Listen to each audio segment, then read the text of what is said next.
हैं तो मैं आपको बता दूं कि कुछ इस तरीके से जो है वो हम अपनी क्लास लेकर चल रहे हैं सब्जेक्ट को कि हमने सबसे पहले चैप्टर 1 स्टार्ट किया था PRC 3 प्रिंसिपल्स ऑफ इकोनॉमिक्स का, जो कि बेस कर रहा था nature and scope of economics. और हमने उस चैप्टर को हाफ डिस्कस करा, जो कि बेसिक कॉन्सेप्ट थे, डेफिनेशंस थी कि इकोनॉमिक सब्जेक्ट जो है basically what is economics, what is the nature of economics, what are the branches of economics. तो ये कुछ बेसिक कॉन्सेप्ट्स हमने डिस्कस करे थे। उसके बाद हमने क्या किया कि हमने हाफ चैप्टर 1 को डिस्कस करने के बाद हमने अपना चैप्टर 2 स्टार्ट कर दिया था। चैप्टर 2 बेस करता है demand, supply and market equilibrium पर। और इस चैप्टर के अंदर हमने सबसे पहले बात करी थी कि भाई डिमांड किसे कहते हैं, ठीक है ना, डिमांड किसे कहते हैं, डायरेक्ट और डिराइव डिमांड में क्या डिफरेंस है, वो कौन से फैक्टर्स हैं जो हमारी डिमांड को इफ़ेक्ट करते हैं, डिटरमिन करते हैं, ठीक है जी। इसके अलावा हमने बात करी थी कि भाई लॉ ऑफ डिमांड किसे कहते हैं। लॉ ऑफ डिमांड एक लॉ है जो कि आपको प्राइस और क्वांटिटी डिमांड का इन्वर्स रिलेशनशिप एक्सप्लेन करता है कि जब भी किसी चीज़ की प्राइस बढ़ती है तो उसकी क्वांटिटी डिमांड लोग क्या करते हैं, कम कर देते हैं। तो ऐसा क्यों होता है, ये हमने सब बातें कर ली हैं, ठीक है ना। इसकी अजम्पशंस, शेड्यूल से लॉ ऑफ डिमांड को कैसे हम दिखाते हैं, उसका ग्राफिकल रिप्रेजेंटेशन कैसे होती है। फिर हमने लास्टली बात करी थी मार्केट डिमांड और इंडिविजुअल डिमांड में क्या डिफरेंस है। तो अगर तो आपने अभी तक कोई रिकॉर्डिंग वगैरह नहीं देखी है तो सबसे पहले कोशिश ये करिएगा कि हमारे साथ आने के लिए जो चैप्टर 2 की रिकॉर्डिंग्स हैं, जो कि मैक्सिमम आई थिंक 1 से 2 होंगी, ठीक है ना। तो सबसे पहले चैप्टर 2 की रिकॉर्डिंग देख लीजिएगा, उसके बाद चैप्टर 1 की देखिएगा। रीज़न ये कि चैप्टर 2 की आप सबसे पहले कवर कर लें ताकि आप हमारे साथ आ जाएं फ़ौरन से, ठीक है ना। तो अदरवाइज़ आपको फिर ये कॉन्सेप्ट समझने में मुश्किल हो रही होगी। मैं आपसे पूछ सकती हूँ कि आपका बैकग्राउंड क्या है, कॉमर्स बैकग्राउंड है, इकोनॉमिक्स पढ़ के आ रही हैं आप, या फिर इंजीनियरिंग बैकग्राउंड है, या मेडिकल जो नॉर्मली इंजीनियरिंग बैकग्राउंड है। तो ये आपके लिए बिल्कुल एक न्यू सब्जेक्ट है, ठीक है जी। इसके अलावा अगर आपको कुछ भी पूछना हो तो आप ग्रुप पे मैसेज कर सकती हैं, मुझे पर्सनल में मैसेज कर सकती हैं, मैं आपको गाइड कर दूंगी। अच्छा, तो लास्ट कॉन्सेप्ट जो हम डिस्कस कर रहे थे वो कर रहे थे difference between market demand and individual demand, सही है जी। और इसमें हमने बात करी थी कि भाई इसके दरमियान क्या डिफरेंस है। जो इंडिविजुअल डिमांड है उसका मतलब ये है कि किसी एक इंडिविजुअल की demand for a particular commodity, ठीक है ना। फॉर एग्ज़ाम्पल किसी एक इंडिविजुअल की डिमांड मिल्क की कितनी है, वो उसकी इंडिविजुअल डिमांड कहलाएगी फॉर मिल्क। और सारे इंडिविजुअल्स मिलकर कलेक्टिवली कितनी डिमांड कर रहे हैं मिल्क की, वो कहलाएगी मार्केट डिमांड फॉर मिल्क, ठीक है ना। तो किसी एक कमोडिटी की demand for a particular by a particular individual, वो इंडिविजुअल डिमांड कहलाती है। और collective demand of all individuals for a particular commodity, ये मार्केट डिमांड कहलाती है। और हमने इसको समझा था कि भाई हमने एक सेंटेंस पढ़ा कि भाई जिसमें लिखा हुआ था कि भाई horizontal summation of all individual demand curves are known as market demand curve. Horizontal summation जब करते हैं हम इंडिविजुअल डिमांड कर्व्स का, तो उससे हमारा मार्केट डिमांड कर्व बनकर निकलता है। और ये कैसे होता है ये हमने ग्राफिकली दिखाया था कि भाई इंडिविजुअल ए का डिमांड कर्व है, इंडिविजुअल बी का डिमांड कर्व है। जब प्राइस 1 है तो इंडिविजुअल ए 5 यूनिट्स की डिमांड कर रहा है, इंडिविजुअल बी 4 यूनिट्स की डिमांड कर रहा है। तो इस प्राइस पर टोटल डिमांड कितनी है, 5 + 4 9 यूनिट्स की। ये यानी अगर हम एज्यूम करें कि 2 ही इंडिविजुअल्स हैं जो इस कमोडिटी की डिमांड कर रहे हैं, तो टोटल डिमांड कितनी हो जाएगी, जब प्राइस 1 है तो टोटल डिमांड हो जाएगी 9 यूनिट्स। और जब प्राइस 2 है तो इंडिविजुअल ए 3 यूनिट्स की डिमांड कर रहा है, इंडिविजुअल बी 2 यूनिट्स की डिमांड कर रहा है, तो total demand at price 2 is 5। तो इस तरीके से हम मार्केट डिमांड कर बना रहे होते हैं bye horizontal summing the individual demand, ठीक है ना। इंडिविजुअल डिमांड को ऐड करते जाएंगे। हॉरिजॉन्टली क्यों ऐड करें, क्योंकि जाहिर है हॉरिजॉन्टल एक्सिस पर ही आपने क्वांटिटी डिमांड प्लॉट करी हुई है, तो आप हॉरिजॉन्टल समीशन कर रहे हैं, ठीक है। तो ये हमारा लास्ट क्लास का कॉन्सेप्ट था, जहाँ तक हमने कवर कर लिया था। अच्छा, इससे पहले कुछ कॉन्सेप्ट एक दो हैं जो रिमेनिंग रह गए हैं, जैसे कि मैंने बाकायदा इस स्लाइड को डिस्कस नहीं करा था, पर ये स्लाइड बिल्कुल सिंपल स्लाइड है। इसमें बेसिकली हम क्या बात करेंगे, assumptions of law of demand. Law of demand की क्या अजम्पशंस हैं। तो आपको याद होगा कि हमने जब लॉ ऑफ डिमांड डिस्कस किया था तो उसमें हमने एक अजम्पशन ली थी सेट्रस पैरेबस की। इसको मुझे क्लोज करके दोबारा से रीओपन करना पड़ेगा।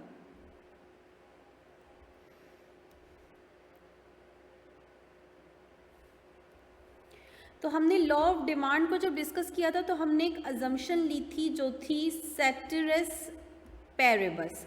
सेट्रस पैरेबस क्या है? सेट्रस पैरेबस हमने बात करी थी कि लैटिन टर्म है जिसका मतलब है other factors will remain constant.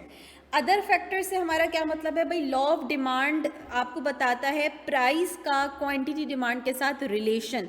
तो अदर देन प्राइस जितने भी फैक्टर्स हैं जो हमारी डिमांड को इफ़ेक्ट करते हैं, जैसे कि हमारी income, population size, price of substitute good, price of complementary good, हमारे टेस्ट, फैशन, वेदर, ठीक है, future expectation about prices, advertisement, ये सारे अदर फैक्टर्स कहलाएंगे। ये सारे लॉ ऑफ डिमांड एज्यूम करता है कि क्या रहने चाहिए? कांस्टेंट रहने चाहिए। अगर ये कांस्टेंट नहीं रहेंगे तो जो लॉ ऑफ डिमांड जो रिलेशन बताता है कि there is an inverse relationship between price and quantity demand, वो फिर ट्रू नहीं रहेगा, ठीक है ना, अगर इनमें से कोई भी अजम्पशन वायलेट होती है। तो बेसिकली इस पूरी स्लाइड में वही बात करी गई है कि भाई ये सब कुछ क्या रहना चाहिए? कांस्टेंट रहना चाहिए, स्टेबल रहना चाहिए, चेंज नहीं होना चाहिए, ठीक है ना। इस पूरी स्लाइड की जगह पर अगर हम सिर्फ सेट्रस पैरेबस लिख दें तो वही बात हो जाएगी, ठीक है जी। बेसिकली जो असल हमने कॉन्सेप्ट स्टार्ट करना है डिस्कस करने से, वो यहाँ से स्टार्ट करना है, जो कि है why is the demand curve downward sloping. Demand curve downward slope क्यों बनता है? अब डिमांड कर्व के डाउनवर्ड स्लोप बनने के पीछे क्या रीज़न है, अगर मैं ये आप लोगों से पूछूं कि अगर आप लोगों को बताना हो कि भाई क्यों डिमांड कर्व हम डाउनवर्ड स्लोप क्यों बनाते हैं। हमने डिमांड कर्व डाउनवर्ड स्लोप बनाया था ना, ये बना था हमारा डिमांड कर्व डाउनवर्ड स्लोप। इसे डाउनवर्ड स्लोप कहते हैं, नेगेटिवली स्लोप्ड कहते हैं। ये डाउनवर्ड स्लोप ही क्यों बना? ये अपवर्ड स्लोप क्यों नहीं बना? अगर मैं आप लोगों से पूछूं तो आप लोग इसका क्या जवाब देंगे? हाँ जी, एनीवन?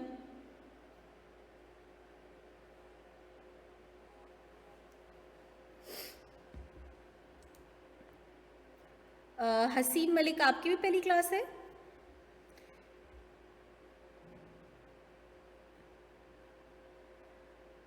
चलें आरती आप बता दें। आसान सा क्वेश्चन है, कोई मुश्किल क्वेश्चन नहीं है कि अगर मैं ये पूछूं कि भाई डिमांड कर्व का स्लोप डाउनवर्ड क्यों है तो उसके पीछे क्या रीज़न होगी। हाँ, तो बेसिकली आप जो रीज़न बता रही हैं वो बिल्कुल सही है। आप क्या कह रही हैं कि क्योंकि प्राइस और क्वांटिटी डिमांड का इन्वर्स रिलेशन है, ठीक है ना। तो जब भी दो वेरिएबल्स का आपस में नेगेटिव रिलेशन होता है, ठीक ठीक ठीक ठीक ठीक, सॉरी मैं भूल गई थी आपका नाम, सही है सही है। तो जब भी किसी दो वेरिएबल का आपस में इन्वर्स रिलेशन होता है तो उसका जो ग्राफ बनता है वो डाउनवर्ड स्लोप बनता है, ठीक है ना। इस वजह से ये डाउनवर्ड स्लोप है। तो आपने जो बात करी उसको हम क्या कह सकते हैं?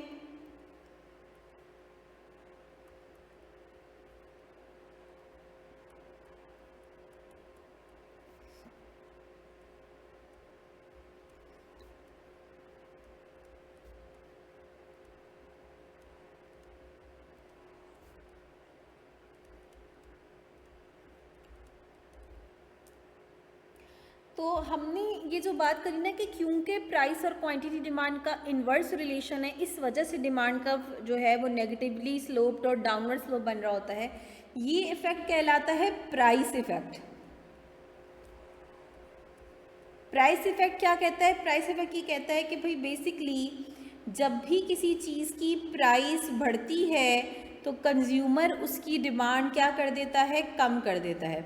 और जब भी किसी चीज़ की प्राइस कम होती है तो कंज्यूमर उसकी डिमांड क्या कर देता है, ज़्यादा कर देता है। ये कहलाता है प्राइस इफेक्ट।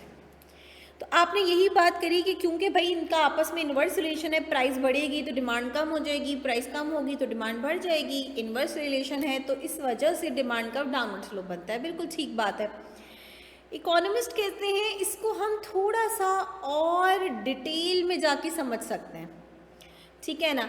फॉर एग्जाम्पल हम अगर ये देखें कि भाई क्यों प्राइस बढ़ने से किसी चीज़ की डिमांड कम हो जाती है, या क्यों प्राइस कम होने से किसी चीज़ की डिमांड बढ़ जाती है।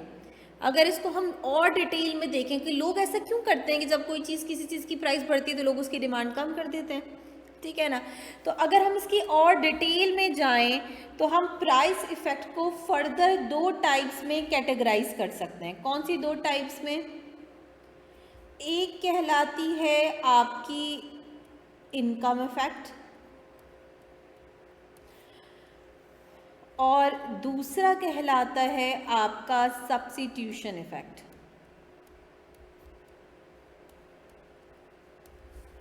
ठीक है, एक कहलाता है इनकम इफेक्ट, दूसरा कहलाता है सब्स्टिट्यूशन इफेक्ट। इनकम इफेक्ट से हमारा क्या मतलब है? देखो, इनकम जो है ना वो 2 तरीके की होती है। सबसे पहले तो अगर हम जो इनकम की टर्म देखते साथ जो हमारे जहन में बात आती है वो ये कि भाई जो नॉर्मली हम कहते हैं भाई किसी की इनकम बढ़ गई, किसी की इनकम कम हो गई, तो इनकम चेंज हो रही होगी। यहाँ पर हमारे जहन में ये ख्याल आएगा कि भाई इनकम इफेक्ट नाम है तो उसका मतलब है इनकम चेंज हो रही होगी।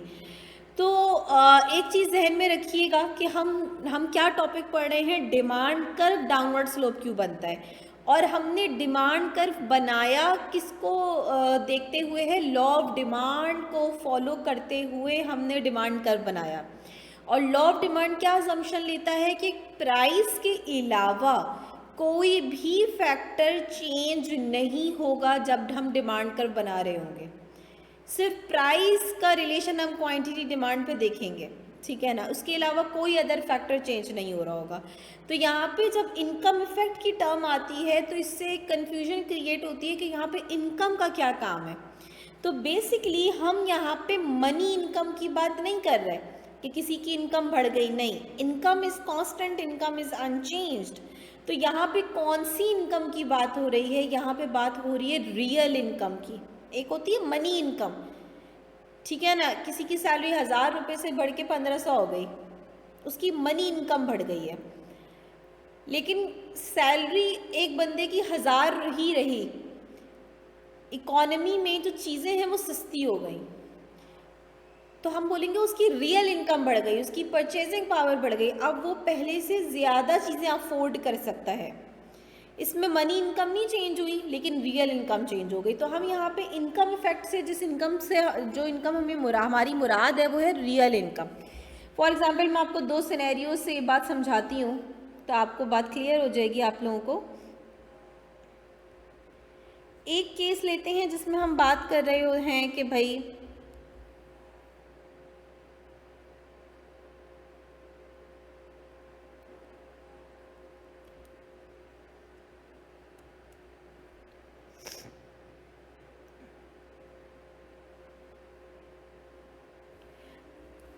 लेट्स से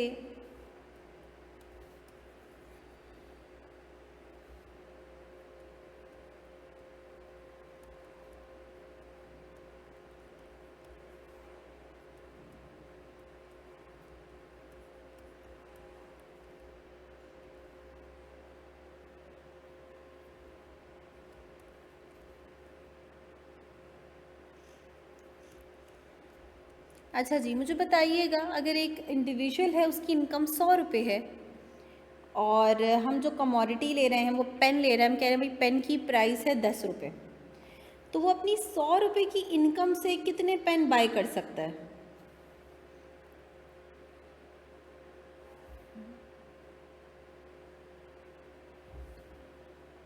10 पेन बाय कर सकते हैं, बिल्कुल ठीक है।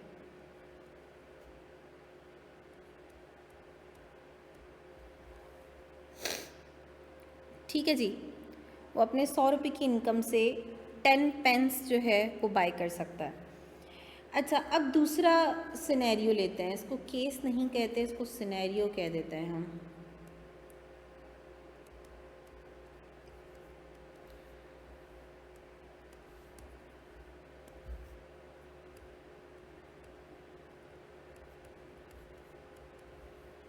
सेकंड सिनेरियो में क्या हो रहा है कि भाई हम कह रहे हैं कि भाई लेट्स से कंज्यूमर की जो इनकम है वो अभी भी क्या है, 100 रुपये ही है, लेकिन अब पेन की प्राइस जो है आप बढ़ा भी सकते हैं, कम भी कर सकते हैं, जो भी आप केस लेना चाहते हैं। लेट्स से हम पेन की प्राइस बढ़ा के 12 कर देते हैं कि पेन की प्राइस जो है वो इंक्रीज़ होके क्या हो गई है, 10 से 12 हो गई है। अब क्योंकि पेन उसकी मनी इनकम तो सेम है, लेकिन क्योंकि प्राइस बढ़ गई है तो अब वो इस इनकम से बताओ कम पेन खरीद सकता है या ज़्यादा पेन खरीद सकता है? कितने पेन बाय करेगा वो?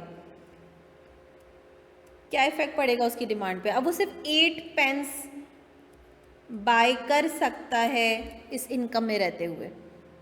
तो क्या हुआ है, उसकी मनी इनकम तो चेंज नहीं हुई, लेकिन प्राइस ऑफ पेन इंक्रीज होने की वजह से उसकी रियल इनकम, यानी रियल इनकम किसे कहते हैं हम, परचेजिंग पावर को, उसकी परचेजिंग पावर, उसकी ख़रीदने की जो कुव्वत है वो क्या हो गई है, कम हो गई है, जिसकी वजह से उसने डिमांड क्या कर दी है, कम कर दी है।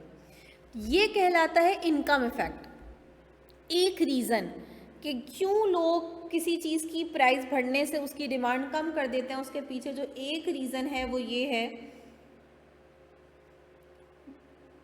कि जब किसी भी चीज़ की प्राइस बढ़ती है तो लोगों की जो रियल इनकम है, जो परचेजिंग पावर है, वो क्या हो जाती है, कम हो जाती है, जिसकी वजह से वो अपनी डिमांड क्या कर देते हैं, कम कर देते हैं, पहले से कम अफोर्ड कर सकते हैं। ठीक है जी।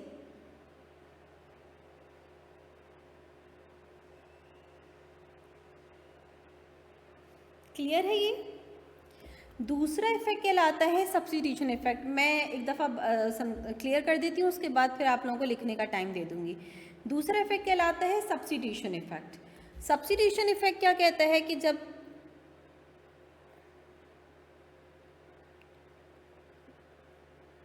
सॉरी मैं आपकी बात नहीं समझी, आप किस कॉन्टेक्स्ट में ये बात कर रही हैं, demand and supply chain network?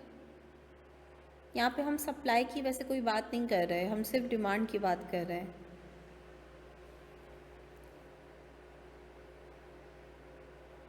Substitution effect ये कहता है कि भाई क्यों किसी चीज़ की प्राइस बढ़ने से लोग डिमांड कम कर देते हैं।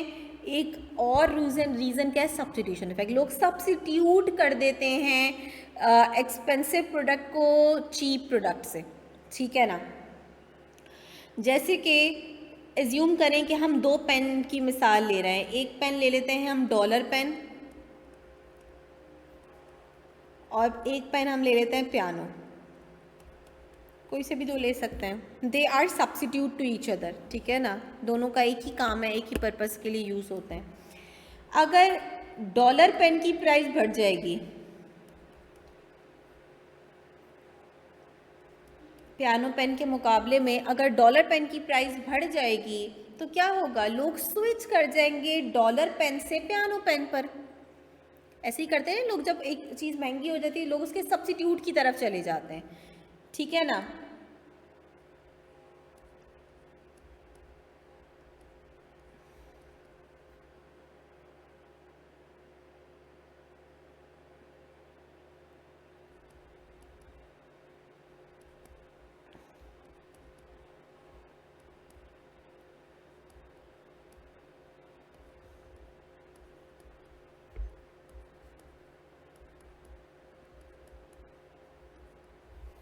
तो आपको समझ में आया कि हमने करा क्या? हम बेसिकली क्या कर रहे हैं, हम बस ये कर रहे हैं कि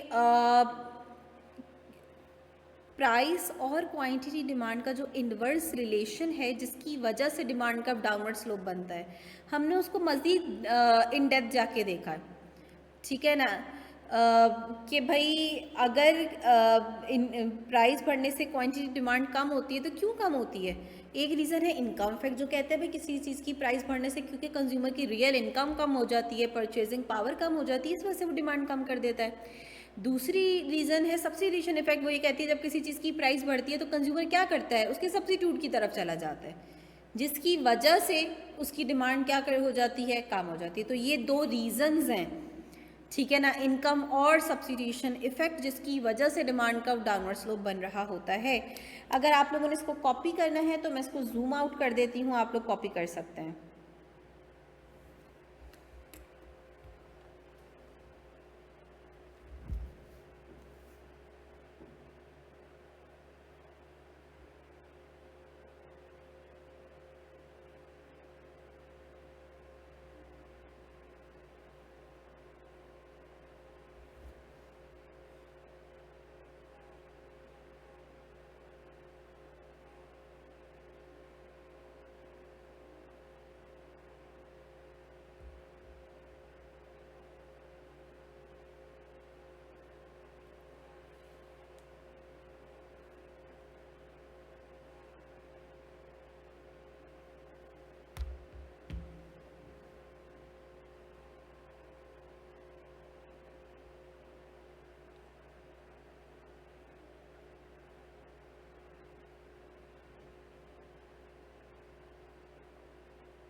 अच्छा आरती, मैंने आप लोगों को चैप्टर 1 के एमसीक्यूज भेजे थे या सिर्फ स्लाइड्स भेजी थी?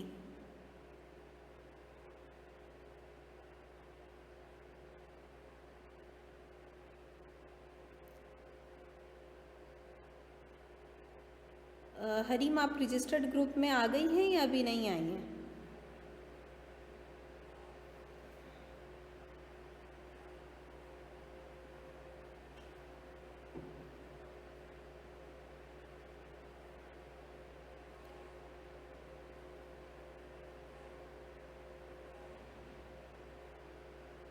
अभी ऐड नहीं हुई हो, ठीक है। तो चैप्टर 1 की जो मैंने स्लाइड्स भेजी थी, 19 स्लाइड्स तक हमें स्टडी करना था। आप एक दफ़ा ऐड हो जाओ तो मुझे बता देना, तो मैं रीशेयर कर दूँगी। अच्छा, मैं इसकी चैप्टर 1 के एमसीक्यूज़ भी आप लोगों से शेयर भी कर देती हूँ। तो वो आप लोगों ने सिर्फ मैं बता दूँगी कि कहाँ से लेकर कहाँ तक आप लोगों ने सॉल्व करने हैं। जितने कॉन्सेप्ट अभी तक हमने डिस्कस करे हैं, सिर्फ उतने कॉन्सेप्ट्स के आप एमसीक्यू सॉल्व करोगे। अच्छा, मैं एक प्लान कर रही थी,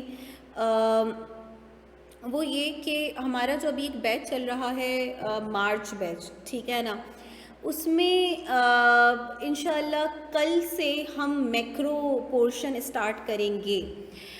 तो आई एम प्लानिंग कि अगर आप लोगों की क्लासेस में क्लैश नहीं आया तो हम एक मर्ज क्लास जो है वो रखना स्टार्ट करें फ्रॉम टुमारो ऑनवर्ड्स, जिसमें हम मैक्रो पोर्शन से स्टार्ट लें, ठीक है ना। अच्छा, ये होगा कि इसका फ़ायदा क्या होता है? फ़ायदा ये होता है कि जो मैक्रो इकोनॉमिक्स है वो माइक्रो इकोनॉमिक्स से रिलेटिवली इजी है, ठीक है ना। मैक्रो जो है वो माइक्रो से रिलेटिवली इजी है, माइक्रो थोड़ी सी ज़्यादा टेक्निकल है, ठीक है। तो मैक्रो इकोनॉमिक्स बहुत इजीली, जो अभी हमारे न्यू भी स्टूडेंट्स ज्वाइन कर रहे हैं, उनको भी टाइम मिल जाएगा। अभी तक जितने लेक्चर हुए हैं चैप्टर 1 से रिलेटेड, थोड़े से चैप्टर 2 से रिलेटेड, वो थोड़ा सा जो है वो कवर कर लेंगे साथ साथ, बाकी वो मैक्रो से सही से जो है वो स्टार्ट ले लेंगे। दूसरा फ़ायदा ये होगा कि मैक्रो इकोनॉमिक्स का जो सिलेबस है, जो चैप्टर 5 से चैप्टर 13 तक जो है वो बहुत क्विकली जो है ना वो कवर हो जाता है, ठीक है ना। तो उसका फ़ायदा ये होगा कि क्योंकि वो बहुत क्विकली कवर हो जाता है तो हमारे पास लास्ट में एक अच्छा टाइम होगा माइक्रो का पोर्शन कंप्लीट करने का, ठीक है ना। तो आई एम प्लानिंग कि मैं आप लोगों को फाइनल जो है वो ग्रुप में इसके हवाले से बता दूंगी। तो ये होगा कि भाई जितने कॉन्सेप्ट हमने माइक्रो में डिस्कस कर लिए हैं, ठीक है ना, इससे रिलेटेड मैं एमसीक्यूज़ वगैरह आप लोगों से शेयर कर दूंगी, या आप प्रैक्टिस कर लीजिएगा। इसका मैं एक छोटा सा क्विज़ भी कंडक्ट कर लूँगी, जैसे चैप्टर 1 के हमने जो कॉन्सेप्ट डिस्कस किए हैं, डेफिनेशन ऑफ इकोनॉमिक्स, ठीक है ना, nature and scope of economics, branches of economics, factors of production किसे कहते हैं, फैक्टर्स ऑफ प्रोडक्शन के कौन कौन से रिवॉर्ड हैं, ठीक है ना। इसी तरीके से चैप्टर 2 में हमने डिमांड साइड हम आज अपनी कंप्लीट करने की कोशिश करेंगे। तो ये सारे कॉन्सेप्ट जो है वो उसका मैं एक क्विज भी कंडक्ट कर लूँगी ताकि आप लोगों का एक रिवीजन हो जाए जो जो आपने पढ़ा है। फिर हम इंशाल्लाह ऐसा करेंगे कि मैक्रो से अपना स्टार्ट लेंगे, ठीक है ना।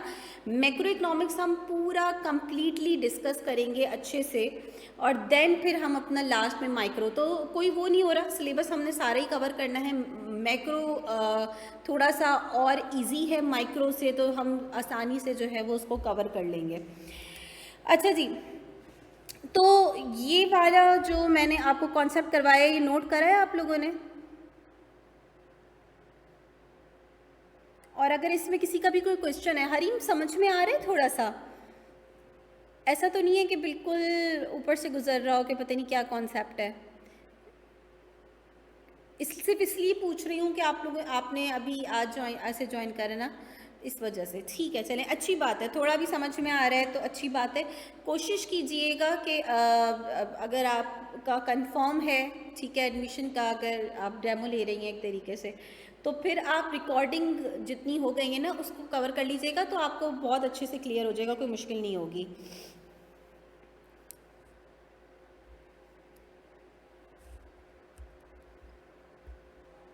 अच्छा, मेरी एक इम्पॉर्टेंट कॉल है, एक्सक्यूज़ मी, 2 मिनट बस वेट करिएगा, अटेंड करना ज़रूरी है अदरवाइज़।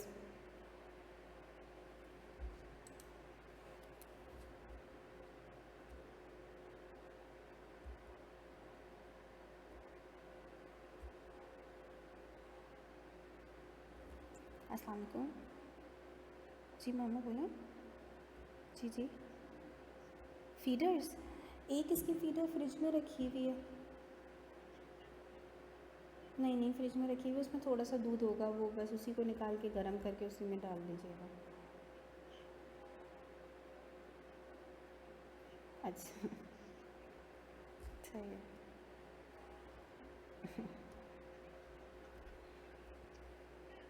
सही है, हाँ। अच्छा, अब जो हम कॉन्सेप्ट पढ़ने जा रहे हैं ये बहुत इम्पॉर्टेंट कॉन्सेप्ट है और आपकी बहुत अच्छी जो है ये एक मैं बताऊं कि बेस बनाएगा। ये कॉन्सेप्ट क्या है? Difference between change in quantity demand and change in demand.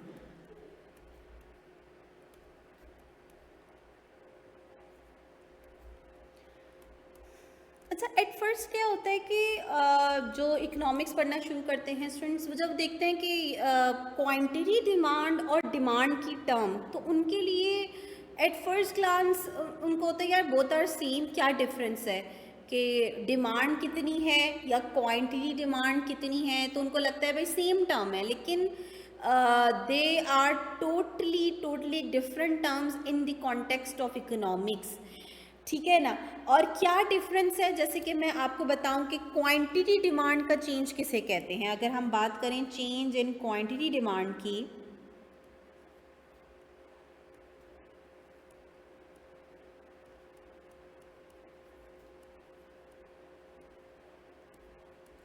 तो सबसे पहले हम इसके बारे में बात करते हैं। भाई, क्वांटिटी डिमांड चेंज हो रही है, इसका क्या मतलब है, ठीक है ना। अच्छा, मैं लिखवा रही हूँ, कोशिश कीजिएगा मेरे साथ साथ कॉपी करते रहें ताकि जो है साथ साथ मैं क्लियर भी करती जाऊँगी, लिखवाती भी जाऊँगी, ठीक है ना। तो मेरे साथ साथ कॉपी करिएगा ताकि हम टाइमली जो है इसको कर लें। चेंज इन क्वांटिटी डिमांड की टर्म कब यूज़ होती है? जब कौन सा फैक्टर चेंज हो रहा हो? Price of the product.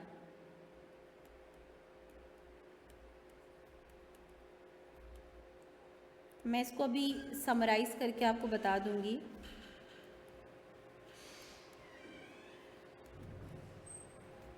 सही टाइम पे ज्वाइन करा है तुमने।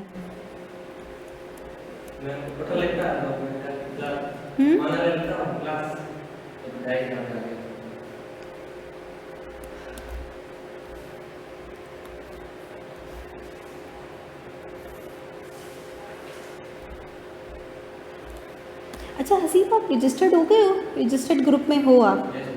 आपको स्लाइड चैप्टर 1 की मिल गई थी जो मैंने सेंड करी थी? ठीक है, मैं इंशाल्लाह आज जो है मैं यही कह रही थी कि मैं MCQs भी चैप्टर 1 के भेज दूंगी आप लोगों को, और मैं बता दूंगी आई थिंक 64 तक आप लोग कर सकते हो, तो उसको कोशिश करिएगा कि फिर आप लोग कर लो, और फिर कुछ समझ में ना आए तो पूछ लेना। अच्छा, हम जो कॉन्सेप्ट डिस्कस करना अभी हमने स्टार्ट किया था, ये बहुत इंपॉर्टेंट कॉन्सेप्ट है, अच्छा हुआ तुमने ज्वाइन कर लिया। ये है दो टर्म्स के दरमियान का डिफरेंस, एक क्वांटिटी डिमांड, एक है डिमांड। यानी आप बात कर रहे थे कि देखने में ये दोनों टर्म पढ़ने में सेम लगती हैं, क्वांटिटी डिमांड या डिमांड, लेकिन इकोनॉमिक्स में इनके दरमियान बहुत बड़ा डिफरेंस है। अच्छा, इन दोनों के टर्म के दरमियान अगर मैं बेसिक डिफरेंस आप लोगों को एक्सप्लेन करूं इन समराइज वे, तो ये कि भाई हमारी डिमांड को इफ़ेक्ट करने वाले हमने फैक्टर्स पढ़े थे बहुत सारे डिटर्मिनेंट्स ऑफ डिमांड के अंदर, जिसमें जो सबसे की फैक्टर था, इंपॉर्टेंट फैक्टर था, वो क्या था? Price of the product. ठीक है ना, जिसकी बेस पर हमने लॉ ऑफ डिमांड और फिर अपना डिमांड कर्व बनाया था। जबकि प्राइस ऑफ द कमोडिटी के चेंज होने के अलावा भी हमने कहा बहुत सारी फैक्टर्स हैं जो हमारी डिमांड को इफेक्ट करते हैं, जैसे इनकम, सब्सिट्यूट और कॉम्प्लीमेंट्री गुड की price, weather, taste, fashion etcetera. अगर कौन सा फैक्टर चेंज हो रहा हो? प्राइस चेंज हो रही हो, और प्राइस की वजह से डिमांड पे इफेक्ट आ रहा हो, तो उसके लिए हम क्या यूज़ करते हैं? Term change in quantity demand.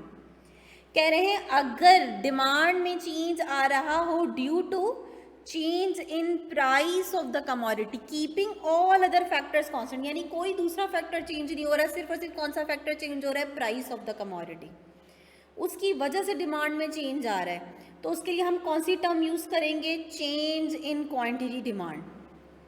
ठीक हो गया।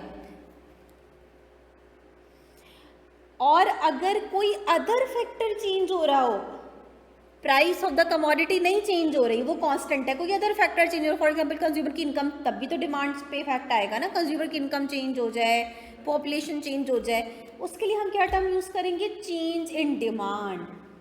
ठीक है ना, ये तो है इसका थ्योरेटिकल जो है बैकग्राउंड। लेकिन अगर आप इसको ग्राफिकली देखें तो हम अभी ग्राफ में असल बना के देखेंगे कि प्राइस के चेंज होने से डिमांड में जो इफेक्ट आता है वो आप ग्राफ में कैसे दिखाते हो, और किसी अदर फैक्टर के चेंज होने की वजह से अगर डिमांड में इफेक्ट आता है तो वो आप कैसे दिखाते हो। ठीक है ना।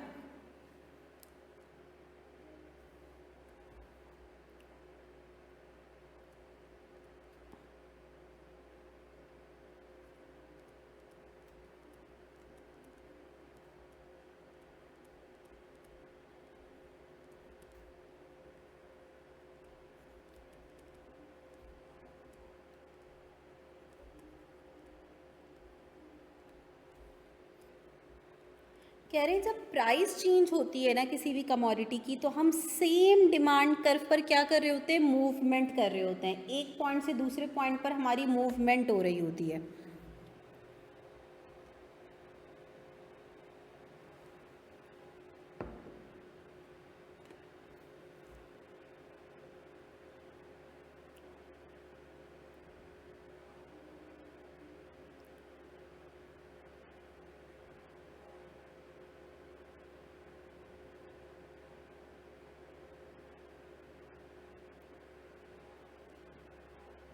डन।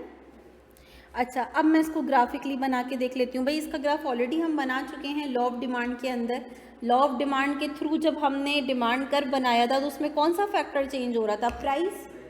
किसी अदर फैक्टर को तो चेंज नहीं करा था हमने, तो हम हमेशा प्राइस को वर्टिकल एक्सिस पे प्लॉट कर रहे होते हैं, क्वांटिटी डिमांड को अपने हॉरिजॉन्टल एक्सिस पे प्लॉट करते हैं। ये सारी डिस्कशन हम कर चुके हैं, ठीक है ना। अच्छा जी, अब लेट्स से मैं कह रही हूँ कि इनिशियली इस प्रोडक्ट की प्राइस बहुत ज़्यादा थी, जिसकी वजह से कंज्यूमर इसकी कम क्वांटिटी डिमांड कर रहा था। मैं यहाँ पे इसको नंबर्स की फॉर्म में भी शो कर सकती हूँ, और मैं इसको यहाँ पे P1 और Q1 भी लिख सकती हूँ। P1 का मतलब क्या है? Initial price.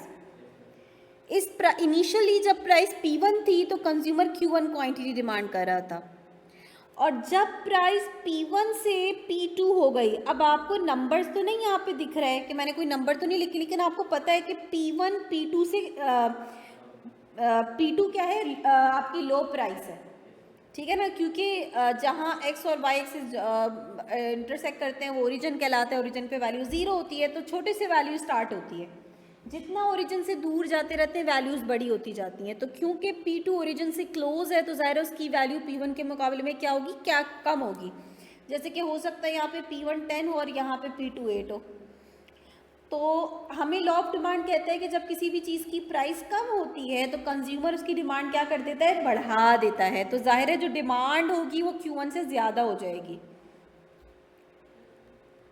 तो जब इस चीज़ की प्राइस कम हुई तो कंज्यूमर ने इसकी डिमांड क्या करी, बढ़ा दी। इन दोनों पॉइंट्स को जब हम ज्वाइन करेंगे तो हमारे पास एक डाउनवर्ड स्लोपिंग डिमांड कर्व आ जाएगा, जैसा कि हम ऑलरेडी बनाकर आ रहे हैं। अच्छा, यहाँ पे हमने कौन से फैक्टर को चेंज करा है, प्राइस, और प्राइस फैक्टर के चेंज होने की वजह से हमने डिमांड कर्व पर सिर्फ और सिर्फ क्या करी है, मूवमेंट। पहले आप लेट्स से ए पॉइंट पर थे और फिर आप किस पॉइंट पर आ गए, बी पॉइंट पर आ गए प्राइस कम होने की वजह से। तो आपने ए टू बी पॉइंट क्या करी है, मूवमेंट करी है।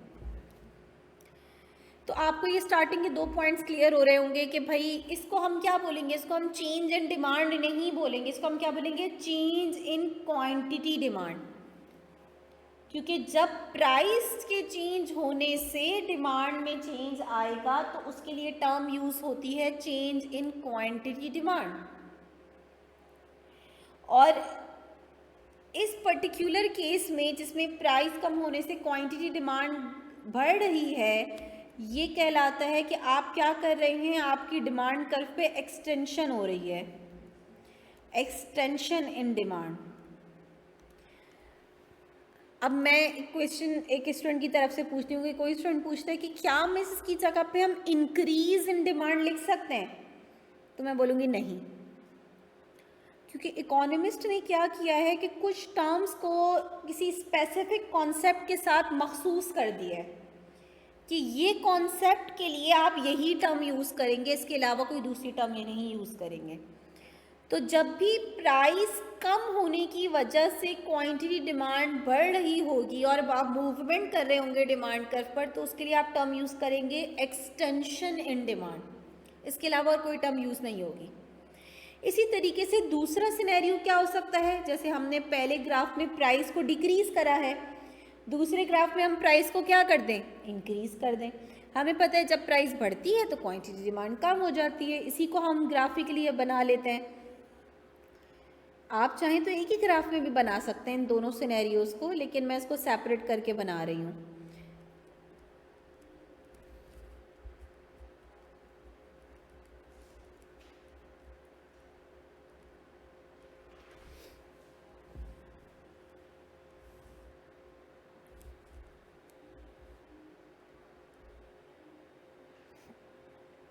तो भाई इनिशियली आप P1 प्राइस आपकी थी और इस पे Q1 क्वांटिटी डिमांड हो रही थी। आप देखिए मैंने ओरिजिन से काफ़ी क्लोज ली है, तो इसका मतलब यही है कि पहले प्राइस कम थी और उसके बाद प्राइस बढ़ के P2 हो गई, और जब प्राइस बढ़ के P2 हुई तो कंज्यूमर ने, क्योंकि अब प्राइस बढ़ गई है, कंज्यूमर की परचेजिंग पावर कम हो गई, कंज्यूमर ने सब्स्टिट्यूट कर दिया इस प्रोडक्ट को दूसरी प्रोडक्ट से। इन दोनों रीजंस की वजह से अब इस प्रोडक्ट की डिमांड Q1 से कम होकर Q2 हो गई है। अच्छा, इस सिनेरियो में भी क्योंकि प्राइस ही चेंज हो रही है ना, कोई अदर फैक्टर तो चेंज नहीं हुआ, तो वही मूवमेंट हो रही है कि हम एक पॉइंट से दूसरे पॉइंट पे क्या कर रहे हैं, मूव कर रहे हैं, मूवमेंट अलोंग द कर्व है, जैसे यहाँ पे लिखा हुआ है मैंने, movement along the same demand curve. उसी डिमांड कर्व पर आपने एक पॉइंट से दूसरे पॉइंट पे मूवमेंट करी है, लेकिन इसको आप एक्सटेंशन नहीं बोल सकते। डिमांड, क्वांटिटी डिमांड बढ़ तो नहीं रही ना, क्वांटिटी डिमांड कम हो रही है, तो इसके लिए एक्सटेंशन की टर्म नहीं यूज़ हो सकती। इसके लिए क्या टर्म यूज़ होगी, कॉन्ट्रैक्शन इन डिमांड।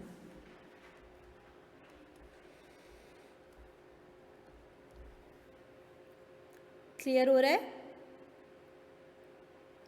इसके लिए हम कॉन्ट्रैक्शन की टर्म यूज़ करेंगे, क्योंकि आप देख रहे हैं क्वांटिटी एक्सिस पर कि क्वांटिटी डिमांड कम हो रही है, कॉन्ट्रैक्ट हो रही है।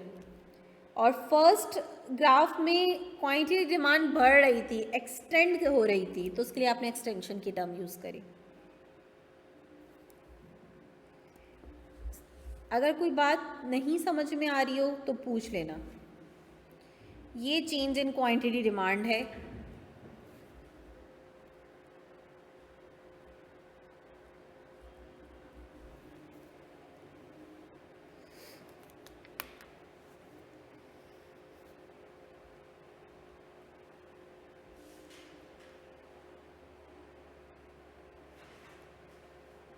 डन। हाँ जी, आरती, हरीम, कॉपी कर लिया है, समझ में आ रहा है?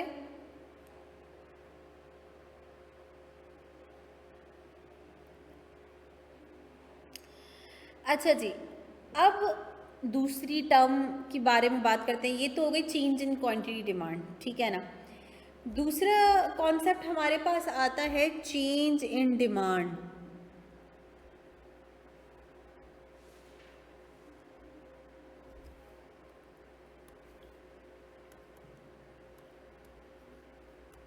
तो हम चेंज इन डिमांड का कॉन्सेप्ट क्या कहते हैं?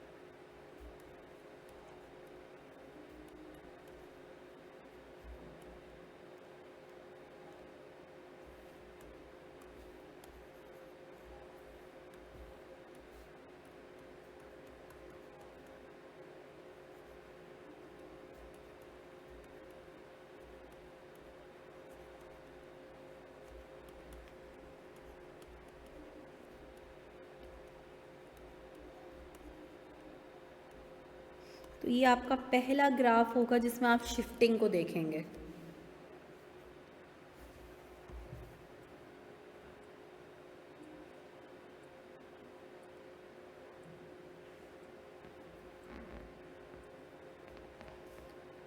अच्छा हसीब, आपने लेट ज्वाइन करा है, ये वैसे तो मैं आप ग्रुप में भी बता दूंगी, लेकिन अब हम मैक्रो साथ साथ कवर करेंगे, क्योंकि क्या होता है कि आखिर में जो है ना वो टाइम बहुत शॉर्ट हो जाता है, तो उसमें फिर बजाय इसके कि हम आखिर में भाग दौड़ कर रहे हो और फिर आप लोगों पे बर्डन आ रहा हो, तो हम मैक्रो साथ साथ कवर करेंगे। तो माइक्रो की क्लास तो हमारी जो है वो सेपरेट वीक में 1 से 2 मैं लगा दूंगी, ताकि माइक्रो के कॉन्सेप्ट स्पेशली चैप्टर 2 कवर करना हमारे लिए बहुत इंपॉर्टेंट है, क्योंकि इसमें आपको पता, जैसे आपने शिफ्टिंग अभी आप पढ़ोगे, फिर इक्विलिब्रियम किसे कहते हैं, ये सब आपने डिस्कस करना है। लेकिन साथ ही साथ जो मार्च बैच हमारा चल रहा है उसमें इंशाल्लाह आई थिंक कल की क्लास से मैक्रो स्टार्ट हो जाएगा, ठीक है ना।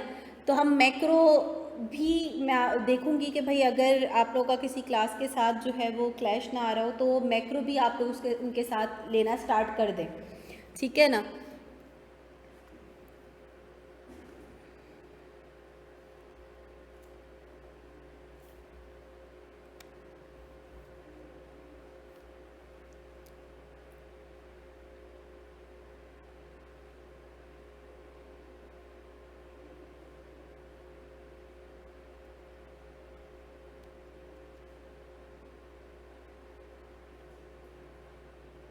डन है भाई। अच्छा, अब इसको हमने ग्राफिकली देखना है। अभी तक हमने सिर्फ एक ग्राफ बनाया था लॉ ऑफ डिमांड के थ्रू, जिसमें हम अभी ऑलरेडी बना कर आ रहे हैं, ठीक है ना।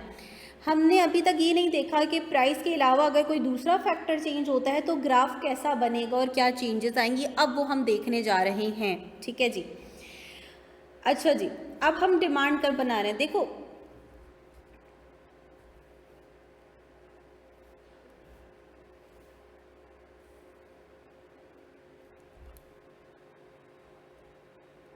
यहाँ पे हमेशा हमेशा प्राइस प्लॉट होगी।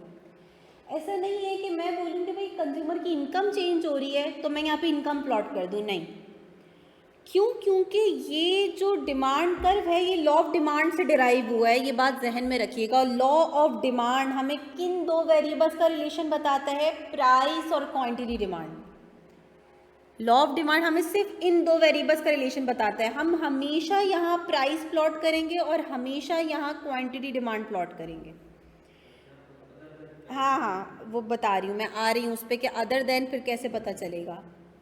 हमेशा यहाँ प्राइस और हमेशा यहाँ क्वांटिटी डिमांड प्लॉट होगा, और हमेशा डिमांड कर्व इसी वजह से डाउनवर्ड स्लोप बनेगा। क्यों? इस वजह से क्योंकि इन दोनों का आपस में इन्वर्स रिलेशन है, तो डिमांड कर्व डाउनवर्ड स्लोप बनेगा। ठीक है ना? अच्छा, अब एज्यूम करें कि इनिशियली ये प्राइस थी, क्योंकि जाहिर है कोई इनिशियल सिनेरियो लेना ज़रूरी है किसी भी बात को समझने के लिए, चेंज दिखाने के लिए। इनिशियली ये प्राइस थी और ये क्वांटिटी डिमांड हो रही थी। ठीक है, मैं यहाँ पे इस एग्जांपल को और स्पेसिफिक कर देती हूँ। मैं यहाँ पे ले लेती हूँ let's say price of T और क्वांटिटी डिमांड ऑफ टी। ठीक है, और मैं आप लोगों से बोलती हूँ, अभी आप लोगों से क्वेश्चन है कि भाई अगर मार्केट में कॉफ़ी की प्राइस बढ़ जाती है तो उससे टी की डिमांड पर क्या इफ़ेक्ट आएगा। अब जब मैं आपसे ये क्वेश्चन पूछूंगी तो सबसे पहले आप ये एनालाइज करेंगे कि what is the relationship between tea and coffee. They are considered as a substitute good. Substitute कौन से होते हैं? Which are used in place of one another, alternatives के तौर पे जिनको आप यूज़ करते हो। ठीक है ना? तो अगर कॉफ़ी एक्सपेंसिव हो जाती है तो लोगों का क्या बिहेवियर होगा कि लोग कॉफ़ी कम खरीदेंगे और टी की डिमांड क्या कर देंगे? बढ़ा देंगे। अच्छा, मुझे बताओ हसीब कि क्या टी की प्राइस चेंज हो रही है क्या? हमने तो कॉफ़ी की प्राइस बढ़ाई है ना, टी की प्राइस तो चेंज नहीं हो रही। तो at the same price of T लोगों ने टी की डिमांड बढ़ा दी है। अब आपको उसको ग्राफिकली दिखाना है। अब सुनिएगा, ये बहुत इंपॉर्टेंट पॉइंट है। अगर हम इसी डिमांड कर्व पर, इसी D1 डिमांड कर्व पर दिखाना, ये चीज़ दिखाना चाहते हैं कि प्राइस तो चेंज नहीं हो रही टी की, लेकिन डिमांड बढ़ रही है, और हम यहाँ कहीं पॉइंट बना देते हैं कि भाई ये पॉइंट बता रहे हैं कि अब कंज्यूमर पहले से क्वांटिटी, ज़्यादा क्वांटिटी डिमांड कर रहा है, तो इसमें क्या प्रॉब्लम है?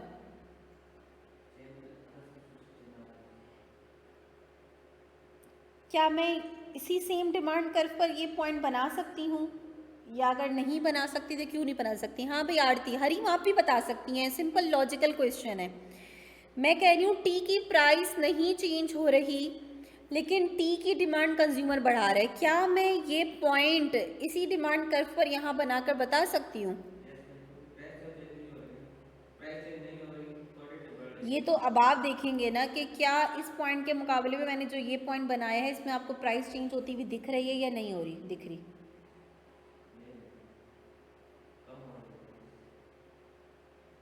हाँ भाई आरती, यस से क्या मतलब है? मतलब मैं बना सकती हूँ, ये कह रही हैं आप? ये जो मैंने सेकंड पॉइंट बनाया है, क्या इसमें प्राइस कांस्टेंट रही है? यही तो बात है। हाँ भाई, नहीं है ना कांस्टेंट। जबकि मैंने क्या बोला कि टी की अपनी प्राइस थोड़ी कोई चेंज हो रही है। ये जो टी की डिमांड बढ़ी है ये इस वजह से थोड़ी बढ़ी है कि टी की प्राइस कम हो गई है। ये तो किस वजह से बढ़ रही है? क्योंकि कॉफ़ी एक्सपेंसिव हो गई है, सब्सिट्यूट की प्राइस बढ़ गई है, जिसकी वजह से लोगों ने टी की डिमांड बढ़ा दी है। तो टी की अपनी प्राइस तो मैंने चेंज ही नहीं करनी। प्रॉब्लम ये है कि अगर हम सेम डिमांड कर्व पर कोई पॉइंट बनाएंगे तो उसमें प्राइस और क्वांटिटी दोनों चेंज हो रही होंगी, और अगर हमें कोई एक चीज़ भी कांस्टेंट रखनी है तो फिर हमें एक न्यू डिमांड कर्व बनाना पड़ेगा। ये सेम डिमांड कर्व पर आप ये इफेक्ट नहीं दिखा सकते। क्यों नहीं दिखा सकते? रीज़न बताई मैंने, क्योंकि इसमें आपने कहा ना प्राइस कम हो रही है, तो प्राइस कांस्टेंट तो नहीं रही। तो प्राइस अगर कांस्टेंट रखनी है तो बताओ कैसे रखेंगे? हम बोलेंगे भाई इसी प्राइस पर, ये प्राइस लाइन जा रही है ना, इसी प्राइस से हम आगे जाएंगे, क्योंकि चेंज तो नहीं हो रही, लेकिन प्राइस तो सेम रही है, लेकिन लोगों ने टी की डिमांड क्या कर दी है? बढ़ा दी है। अब सही है? अब ये जो पॉइंट आया, हमने कहा है भाई ये D1 पर तो नहीं है, इसका मतलब है यहाँ पे क्या बनेगा? एक न्यू डिमांड कर्व बनेगा।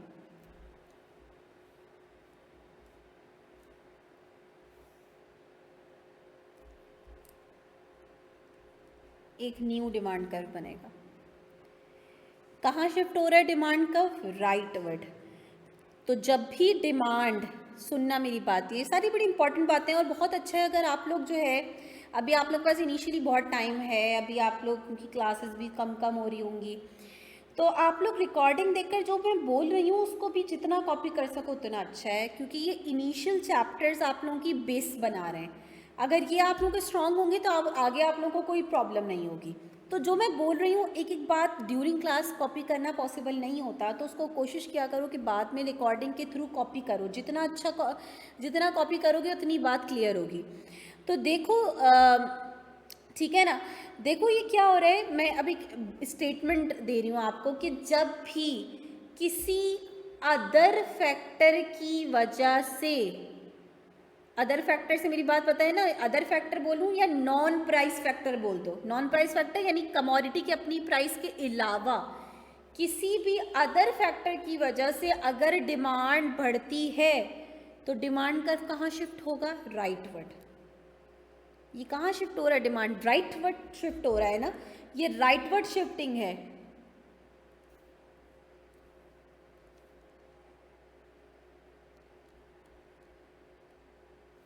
इसको यहाँ नहीं लिखती, मैं नीचे लिख देती हूँ।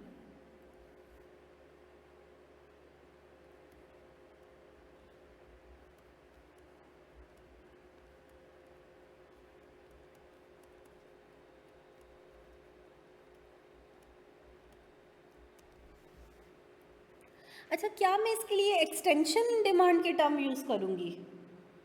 अगर मैं इसके लिए एक्सटेंशन, मतलब डिमांड बढ़ती हो रही है, एक्सटेंशन की टर्म यूज़ कर लेती हूँ, लेकिन इकोनॉमिस्ट कहते हैं तो भाई डिफरेंस कैसे रहेगा? एक्सटेंशन की टर्म तो आपने जब यूज़ करी थी जब प्राइस के कम होने की वजह से डिमांड बढ़ रही थी, क्वांटिटी डिमांड के अंदर आपने टर्म यूज़ करी थी। अगर आप इसमें भी एक्सटेंशन की टर्म यूज़ कर देंगे तो मिक्स हो जाएंगे। इस वजह से इकोनॉमिस्ट ने कहा कि नहीं, इसको हम दूसरा नाम देते हैं। ठीक है, बढ़ने के लिए बहुत सारी टर्म्स यूज़ हो सकती हैं, सिर्फ एक्सटेंशन की टर्म यूज़ नहीं होती। तो हम इसके लिए इंक्रीज़ की टर्म भी यूज़ कर सकते हैं और राइज की टर्म भी यूज़ कर सकते हैं। इंक्रीज इन डिमांड और rise in demand. Extension in demand की टर्म यूज़ नहीं होगी यहाँ पे। अभी आप लोग कॉपी कर लें, फिर मैं आपको पेपर में आया हुआ एक क्वेश्चन एज एन एग्जांपल आपको बताती हूँ कि ये टर्म आपने जहन में रखनी है कि एक्सटेंशन की टर्म कब यूज़ होती है, इंक्रीज या राइज की टर्म कब यूज़ होती है। आपको मज़ीद इंशाल्लाह क्लियर हो जाएगा। असल चीज़ ये है कि जो कॉन्सेप्ट आप करें उसके साथ साथ पेपर में जो क्वेश्चन से रिलेटेड अगर आते हैं तो वो भी साथ साथ डिस्कस करते जाएं, ताकि आप लोगों को अच्छे से क्लियर हो जाए कि अच्छा ये कॉन्सेप्ट पेपर में किस तरीके से पूछा जा सकता है हमसे। इसको कॉपी डाउन कर लें तो प्लीज़ मुझे बता भी दीजिएगा ताकि मैं फिर इसका दूसरा केस करवाऊँ।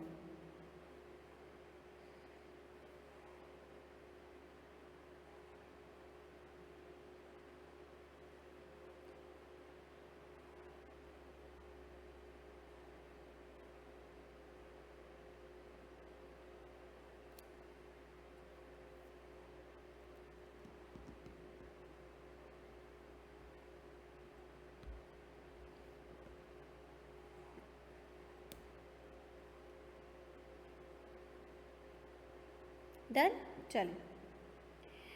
अच्छा, अब ये तो है डिमांड किसी अदर फैक्टर की वजह से, नॉन प्राइस फैक्टर की वजह से इंक्रीज़ हुई और राइटवर्ड शिफ्ट हो गया। अच्छा, मैं अब आपको एक और केस देती हूँ और हम ये टी की ही डिमांड पे बात कर रहे हैं, ठीक है ना। मैं आपसे कहती हूँ कि एक दूसरा केस दे रही हूँ जिसमें मैं कह रही हूँ कि प्राइस ऑफ मिल्क इंक्रीजेस।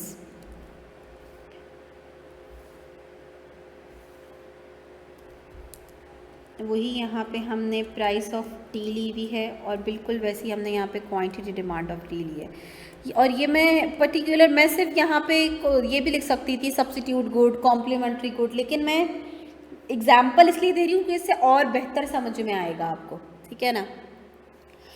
तो बिल्कुल ऐसी इनिशियली डिमांड कर्व हम बना रहे हैं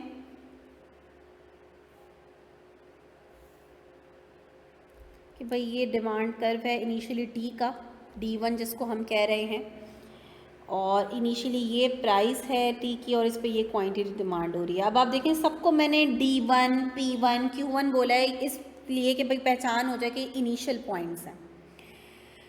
अच्छा जी, आरती, हरीम, हसीब, बताइएगा कि मिल्क की प्राइस बढ़ने से आप लोगों के ख्याल से टी की डिमांड पे क्या कोई फ़र्क पड़ेगा, और अगर पड़ेगा तो क्या पड़ेगा, क्या रिलेशन है मिल्क का टी के साथ?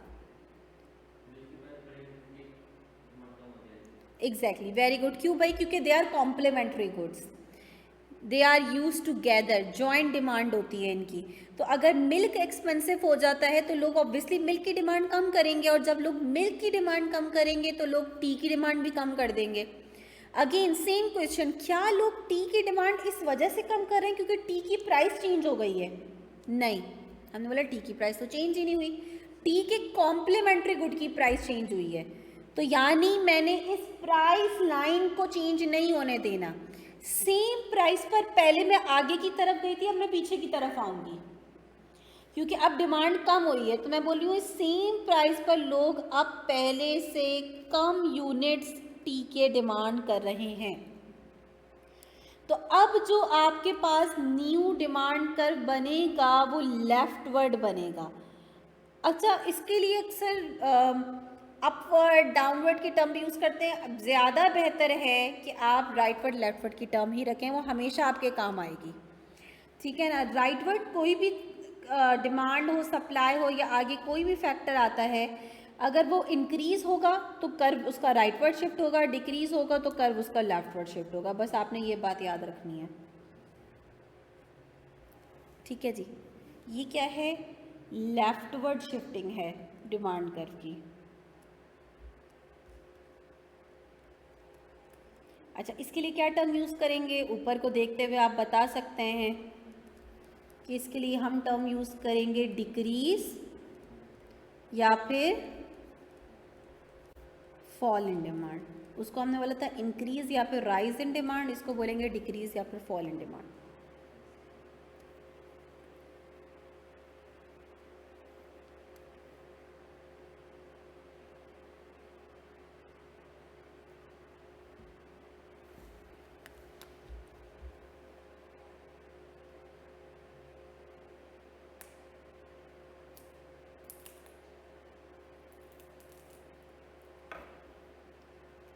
हाँ जी, आरती नोट डाउन कर लें तो बताइएगा।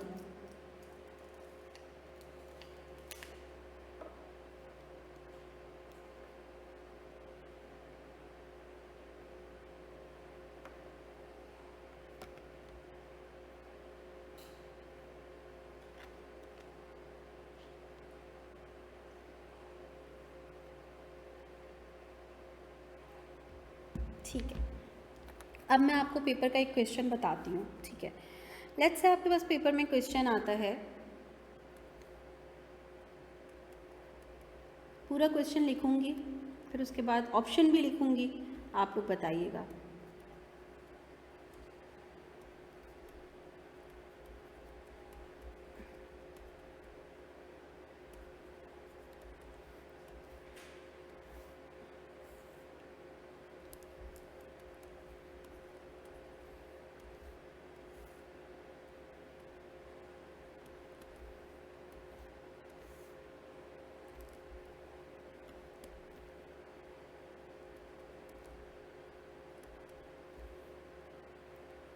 ये सवाल देता है वो आपको, ये ग्राफ बना के देता है वो आपको, और वो आपको 4 ऑप्शंस देता है।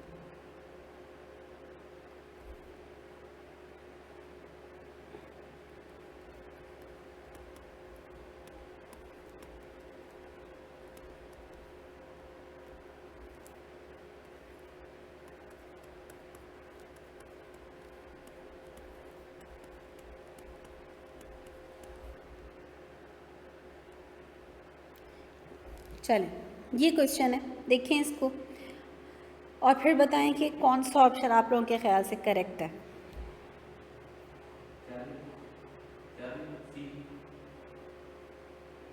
सही है, हाँ जी आरती।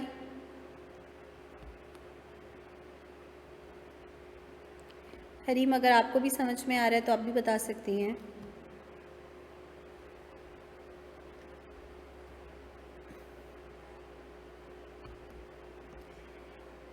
अच्छा, अब आप जो अभी आपने नोट करा था कॉन्सेप्ट, उसमें जाके देखें कि एक्सटेंशन की टर्म हमने कहाँ यूज़ करी थी। आरती आप भी देखें, आप भी देखें, देखिए आपने जब हमने एक्सटेंशन की टर्म यूज़ करी थी तो हम क्या कर रहे थे उस ग्राफ पर? क्या हम शिफ्टिंग कर रहे थे?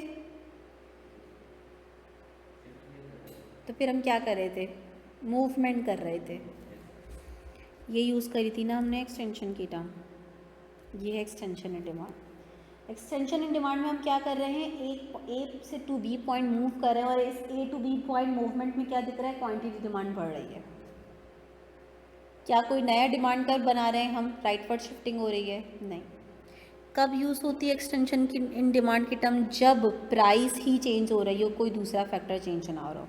और जब प्राइस चेंज हो रही होती है तो आप डिमांड कर्व पर, सेम डिमांड कर्व पर मूवमेंट करते हैं। अब आपको समझ में आया आपने गलती करी कि इसका करेक्ट आंसर है ए, क्योंकि ए ऑप्शन आपको बता रहे कि ए टू बी पॉइंट की मूवमेंट हो रही है। ये मूवमेंट आपको दिखा रही है कि भाई ए पॉइंट पर ऑब्वियसली क्वांटिटी डिमांड इतनी हो रही होगी, बी पॉइंट पे उससे ज़्यादा हो रही होगी, तो ये एक्सटेंशन है। और ये एक्सटेंशन क्यों होती है? जब क्या चेंज हो रहा हो, प्राइस चेंज हो रही हो। तो आपने इन टर्म्स का ख्याल रखना है। ये बताने का मकसद ये था कि आपके ये टर्म्स इतनी इंपॉर्टेंट है कि इसके रिस्पेक्ट से वो क्वेश्चन देता है आपको। ठीक है जी।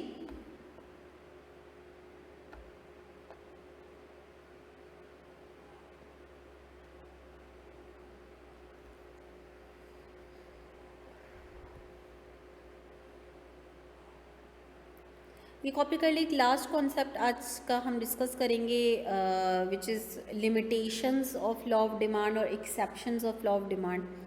ठीक है ना। तो ये कॉन्सेप्ट डिस्कस करने के बाद हमारा तकरीबन प्रैक्टिकल इंपॉर्टेंस रह जाएगी, वो तो हम कर ही लेंगे, इतनी इम्पॉर्टेंट नहीं है वो पेपर पर्सपेक्टिव से। तो तकरीबन हमारा जो डिमांड साइड का कॉन्सेप्ट है वो कंप्लीट हो जाएगा। ठीक है ना। तो ये लास्ट कॉन्सेप्ट हमारा रहता है एक्सेप्शंस और limitations of law of demand. अच्छा, इसका क्या मतलब है? एक तो हमने पढ़ी थी अजम्पशंस। अजम्पशंस क्या होती हैं? अजम्पशंस वो फैक्टर्स होते हैं जिन पर कोई भी थ्योरी बेस कर रही होती है। ठीक है ना। एक्सेप्शंस या लिमिटेशंस किसे कहते हैं? ये वो सिनेरियोज होते हैं जिन पे थ्योरी फेल हो जाती है। लॉ ऑफ डिमांड कब फेल होगा? जब लॉ ऑफ डिमांड जो रिलेशन बताता है वो रिलेशन ना रहे। लॉ ऑफ डिमांड क्या रिलेशन बताता है? प्राइस और क्वांटिटी डिमांड का इन्वर्स रिलेशन है। अगर कोई ऐसा सिनेरियो होता है जिसमें ये इन्वर्स रिलेशन नहीं नज़र आ रहा हमें, तो लॉ ऑफ डिमांड हम बोलेंगे कि भाई ये केस लॉ ऑफ डिमांड की एक्सेप्शन है, लिमिटेशन है। ठीक है जी। जैसे कि पहली लिमिटेशन क्या लिखी हुई है? Basic necessities of life. Basic necessities of life कौन कौन से हमारी भाई? आटा, चावल, चीनी, दालें, बेसिक नेसेसिटीज़ है। हाँ। अच्छा, जो बेसिक नेसेसिटीज़ है ना, उनकी डिमांड हम इर्रिस्पेक्टिव ऑफ प्राइस करते हैं। भाई खाना खाना है हमें। अब आटा महंगा हो जाएगा तो रोटी खाना नहीं छोड़ोगे। आटा सस्ता हो जाएगा तो 10 रोटियां नहीं खाने लग जाओगे। ठीक है ना। तो इनकी डिमांड इर्रिस्पेक्टिव ऑफ प्राइस होती है। भाई मैं रोज़ दिन में 2 रोटी खाता हूँ तो मैं 2 रोटी ही लूँगा, चाहे प्राइस कम हो या ज़्यादा हो। 2 रोटी तो भाई मेरी ज़रूरत है। मैं बाकी चीज़ों की डिमांड को कम कर सकता हूँ, बाकी ख़र्चा कम कर सकता हूँ, लेकिन ये ख़र्चा कम नहीं किया जा सकता। ये तो भाई ज़िंदा रहने के लिए ज़रूरी है मेरे। ठीक है ना। तो जो बेसिक नेसेसिटीज़ ऑफ लाइफ हैं, इन पे लॉ ऑफ डिमांड एप्लीकेबल नहीं होता कि प्राइस कम होने से लोग उनको ज़्यादा ख़रीदने लग जाएं, प्राइस ज़्यादा होने से कम ख़रीदने लग जाएं। इनकी डिमांड इर्रिस्पेक्टिव ऑफ प्राइस होती है, इस वजह से इन केसेस पर लॉ ऑफ डिमांड एप्लीकेबल नहीं होता। क्लियर है? समझ में आ रही है बात? दूसरी कंडीशन इन्होंने यहाँ पे लिखी हुई है, यूज़ एज कन्फिर डिस्टिंक्शन। इसका मतलब क्या है?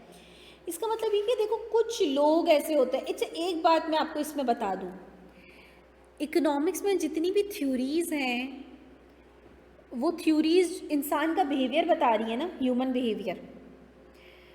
ये आपको एक जनरल बिहेवियर बता रही होंगी जी, जनरली लोगों का ये बिहेवियर होता है। अगर किसी का बिहेवियर उस जनरल बिहेवियर से मुख्तलिफ है तो उन पे वो थ्योरी अप्लाई नहीं होती, क्योंकि हर इंसान का बिहेवियर डिफरेंट होता है। तो जो थ्योरीज हैं वो जनरल बिहेवियर पे बेस करती हैं कि भाई जनरली इंसान ऐसा बिहेव करता है। कुछ लोगों का बिहेवियर जनरल बिहेवियर से डिफरेंट होता है, जैसे कि यहाँ पे उन लोगों की बात हो रही है, ये ऐसे लोग हैं जो उस चीज़ की डिमांड ज़्यादा करते हैं जो एक्सपेंसिव होती है, होता है ना भाई।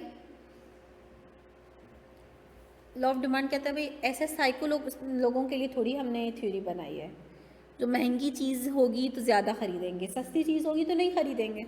सस्ती चीज़ कौन ख़रीदता है?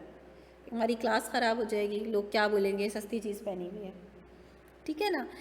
तो for a particular group of society ये चीज़ अप्लाई होती है कि ये वो चीज़ ख़रीदते हैं जिसकी प्राइस ज़्यादा होती है। तो लॉ ऑफ डिमांड कहता है ऐसे लोगों पे लॉ ऑफ डिमांड एप्लीकेबल नहीं होता, ठीक है ना, क्योंकि लॉ ऑफ डिमांड कहता है कंज्यूमर रैशनल है। रैशनल कंज्यूमर कौन होता है? जो प्राइस कम होगी तो ज़्यादा खरीदेगा, ज़्यादा होगी तो कम खरीदेगा, ये रैशनैलिटी है। अगर कोई इसका ऑपोजिट कर रहा है तो भाई उस पर ये लॉ अप्लाई नहीं होगा। थर्ड फैक्टर आता है चेंज इन इनकम। हमने इनकम कांस्टेंट रखी हुई थी, पर अगर ये अजम्पशन वायलेट हो जाती है, इनकम कांस्टेंट नहीं रहती, तो भी लॉ ऑफ डिमांड एप्लीकेबल होता हुआ नहीं दिखेगा। और ये बहुत सिंपल सी बात है कि भाई एक चीज़ की प्राइस बढ़ गई लेकिन फिर भी हम उसकी ज़्यादा डिमांड कर रहे हैं, क्यों? क्योंकि हमारी इनकम भी बढ़ गई है। प्राइस बढ़ने से परचेसिंग पावर कम हो जाती है, लेकिन इनकम बढ़ने से परचेसिंग पावर बढ़ जाती है। तो अगर मेरी इनकम प्राइस के मुकाबले में ज़्यादा बढ़ी है तो हो सकता है मैं डिमांड कम ना करूँ, ज़्यादा कर दूँ। जब हम अपनी स्टूडेंट लाइफ में होते हैं तो हम बहुत सारी चीज़ों की डिमांड नहीं कर रहे होते, और फिर हमारी जॉब लगती है, ओवर द टाइम चीज़ें महंगी हो रही हैं, लेकिन हम क्या करते हैं, जब हमें सैलरी मिलना स्टार्ट होती है हम बहुत सारी चीज़ों की डिमांड बढ़ा देते हैं। हालांकि पहले के मुकाबले में वो महंगी हो गई हैं, लेकिन क्योंकि अब हमारी इनकम बढ़ गई है तो हम डिमांड कर रहे हैं ज़्यादा। इस वजह से तो अगर इनकम चेंज हो जाती है तो भी लॉ ऑफ डिमांड का वो रिलेशन हमें नहीं दिखेगा प्राइस और क्वांटिटी डिमांड के दरमियान। अच्छा, फिर एक फैक्टर आता है इग्नोरेंस ऑफ द कंज्यूमर। ये सिंपल फैक्टर है, कोई मुश्किल बात नहीं है। क्या है, समटाइम क्या होता है कि हमें मार्केट के बारे में परफेक्ट और कंप्लीट नॉलेज नहीं होती। भाई हो सकता है आपके साथ भी कभी ऐसा हुआ हो कि आप कोई चीज़ बाय करते हो और फिर किसी से आपको पता चला कि यार ये तो काफ़ी महंगी है, इसका सेम इस जैसी प्रोडक्ट जो है ना सस्ते में अवेलेबल है, इसका ये सब्सिट्यूट है, क्वालिटी वाइज भी अच्छा है, वैसी है और प्राइस भी कम है। तो आप बोलते हैं अच्छा मुझे तो पता नहीं था। कोई आपको बताता है यार यहाँ से नहीं खरीदो, मंडी जाके खरीदो, मंडी में तो बहुत प्राइसेस कम, बहुत डिफरेंस आ जाता है प्राइसेस में। आप बोलते हैं अच्छा भाई मुझे नहीं पता था, मैं एक साथ ही जाके मंडी से ले लिया करूँगा सब्जियाँ वगैरह। तो some time you are because of your ignorance, because of not having a complete knowledge of the market, आप एक एक्सपेंसिव चीज़ बाय कर रहे होते हो, आपको पता नहीं होता क्योंकि भाई उसकी कोई चीप सब्सिट्यूट मार्केट में अवेलेबल है। तो ये भी कभी कभार होता है, ये आप जानबूझकर नहीं कर रहे होते कि एक्सपेंसिव है तो बाय कर रहे हो, ये आपकी इग्नोरेंस की वजह से, आपकी कंप्लीट नॉलेज ना होने की वजह से ऐसा होता है। अच्छा, फिर आती है कुछ अनसर्टेन कंडीशंस। अनसर्टेन कंडीशंस में एक कंडीशन ये होती है कि आपको डर है कि फ़लाँ चीज़ की शॉर्टेज हो जाएगी। तो जब आपको ये होता है कि फ़लाँ चीज़ की शॉर्टेज होने वाली है या फ़लाँ चीज़ की प्राइस बढ़ने वाली है, तो आप क्या करते हो? अभी हाई प्राइस पर भी उसको डिमांड करना शुरू कर देते हो। होता है ना, अक्सर मेडिसिन वगैरह में होता है कि ब्लैक में मिल रही होती हैं, लोग ख़रीद रहे हैं, क्यों? क्योंकि लोगों को है कि यार शॉर्ट हो गई है या शॉर्ट होने वाली है, तो अभी ख़रीद लो, बाद में मिले या ना मिले। तो ये अनसर्टेन कंडीशंस में भी लॉ ऑफ डिमांड अप्लाई नहीं हो रहा होता। लास्ट एंड मैं कह सकती हूँ कि वेरी इंपॉर्टेंट लिमिटेशन जो आपके सामने लिखी हुई है यहाँ पे, गिफिन पैराडॉक्स। अच्छा, ये गिफिन नाम कहाँ से आया? गिफिन बेसिकली एक बंदे का नाम है, रॉबर्ट गिफिन। और अंग्रेज़ों में क्योंकि भाई लास्ट नेम से वो आपके सर नेम से बुलाते हैं, तो वो गिफन के नाम से उनका इस थ्योरी को रख दिया गया। पैराडॉक्स किसे कहते हैं?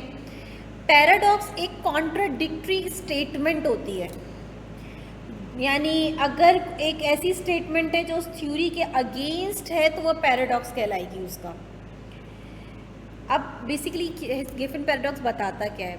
रॉबर्ट गिफन ने एक चीज़ ऑब्जर्व करी। उन्होंने कहा कि सोसाइटी के वो लोग जो बहुत ज़्यादा गरीब होते हैं, बहुत ज़्यादा, बहुत एक्सट्रीमली पुअर हाउस होल्ड्स,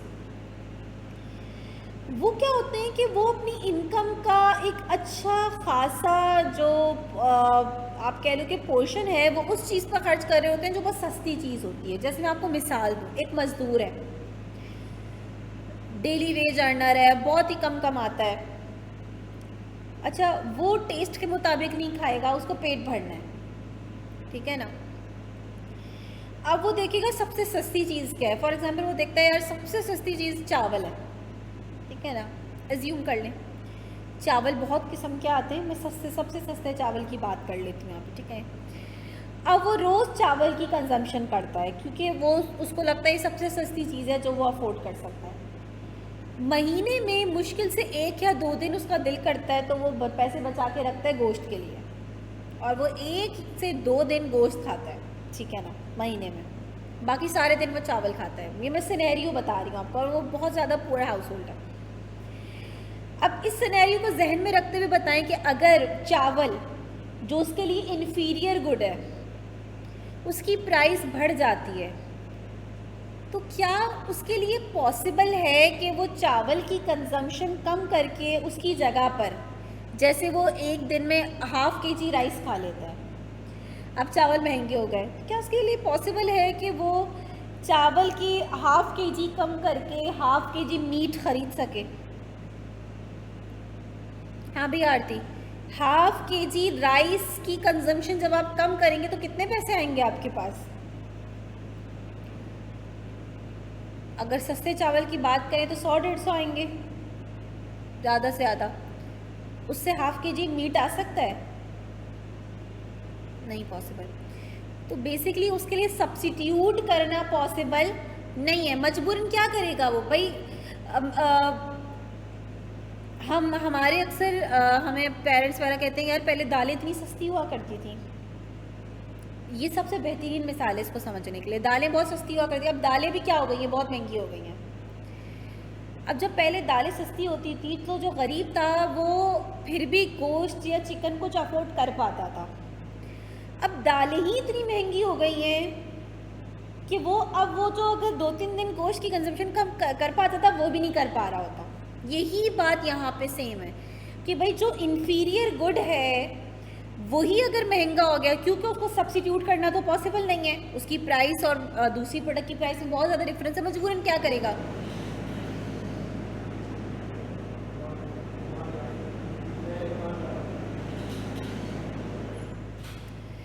मजबूरन क्या करेगा कि बोलेगा यार 2 दिन गोश्त खाया करता था ना, अब 1 ही दिन खा पाऊंगा। यही करना पड़ेगा उसको। ये तो नहीं कर सकता कि ना भाई चावल महंगे हो गए तो चावल अब कम खाऊंगा, गोश्त ज़्यादा खाऊंगा, पॉसिबल नहीं है उसके लिए करना। तो इस गिवन सिनेरियो में क्या हो रहा है कि जो चीज़ महंगी हो रही है उसी चीज़ की डिमांड बढ़ा रहा है, वो मजबूरी है उसकी। तो बेसिकली गिफन गुड यहाँ पे हमारी एग्जाम्पल में क्या है, वो इन्फीरियर क्वालिटी के जो राइस हैं। Giffen goods are those goods whose demand increases in response to an increase in their prices. Giffen goods उन inferior goods को कह रहे हैं जिनकी प्राइस बढ़ने से कंज्यूमर उनकी डिमांड कम नहीं कर रहा बल्कि ज़्यादा कर रहा है, क्योंकि उसके लिए सब्स्टिट्यूट करना पॉसिबल नहीं है।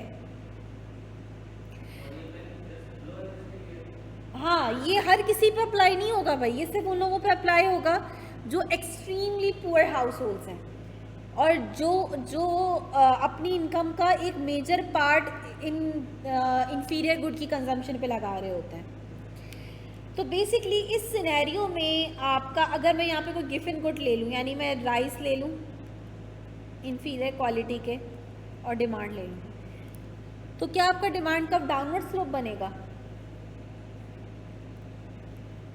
यही तो एक्सेप्शन है। डिमांड कर्व हमेशा डाउनवर्ड स्लोप बनता है ना। अगर डिमांड कर्व अपवर्ड स्लोप बन गया यानी कोई ऐसा सिनेरियो आ गया जिसमें लॉ ऑफ डिमांड फेल हो गया है, लॉ ऑफ डिमांड प्राइस और डिमांड का इन्वर्स रिलेशन नहीं बता रहा। ये क्वेश्चन आता है इसलिए मैंने डिमांड कर्व बना के दिखाया है कि demand curve in case of given good is positively sloped. लिख लीजिएगा इसको अपने पास।